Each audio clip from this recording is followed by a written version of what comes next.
देखिए, भगवान कृष्ण का यहाँ बहुत भव्य मंदिर था, जो भगवान कृष्ण के प्रपोज ने बनवाया था। उसको कई मुग़ल शासकों ने तोड़ा। उसके बाद हिंदू राजाओं ने उसको बनाया, फिर मुग़ल शासकों ने तोड़ा, फिर बनाया। तो यह मंदिर कई बार टूटा और कई बार बनाया। लास्ट में औरंगज़ेब आया, उसने तलवार की दम पर भव्य मंदिर को तोड़ दिया और तोड़कर जो भी ईंट, बजरी, सीमेंट था, उस सबको इकट्ठा करके उसके ऊपर ईदगाह बना दी। तो ये औरंगज़ेब ने जो जघन्य पाप किया था हिंदुओं के साथ, वो माफ़ी योग्य नहीं है। अब वो औरंगज़ेब के जो वंशज हैं, वो माननीय न्यायालय में केस लड़ रहे हैं अपनी ईदगाह को बचाने के लिए। उनके पास कोई सबूत तो है नहीं, ना तो उनके पास खसरा खतौनी में नाम है, ना ही उनके पास बिजली का कनेक्शन है, ना ही पानी का कनेक्शन है। जितने भी एविडेंस हैं सब हिंदू पक्ष के पास हैं।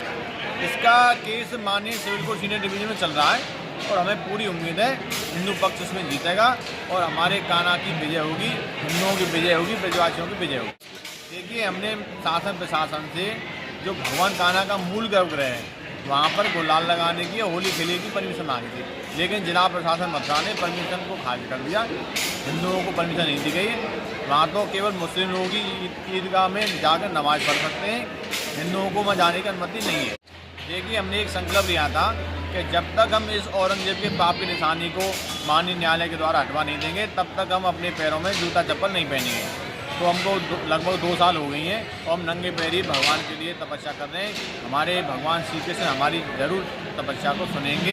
देखिए, जब तक माननीय न्यायालय का फैसला हमारे हित में नहीं आ जाता, तब तक नंगे पैरी रहेंगे। अब भगवान की कृपा है, कब मामला इसमें न्यायालय से आएगा, कब हमारे कान्हा के मंदिर की ज़मीन मुक्त होगी, कोई राजनीति नहीं है। हम तो अपने कान्हा की लड़ाई लड़ रहे हैं। सभी हिंदू ब्रजवासी हमारे साथ हैं, सभी आनंदपूर्वक इस लड़ाई को माननीय न्यायालय में लड़ रहे हैं। हम कई बार डीएम साहब को ज्ञापन दे चुके हैं कि यमुना में हमने पहले ऐलान किया था, कोई भी जनप्रतिनिधि यमुना जी का 1 गिलास पानी पी ले तो हम उसको 51,000 रुपये का इनाम देंगे।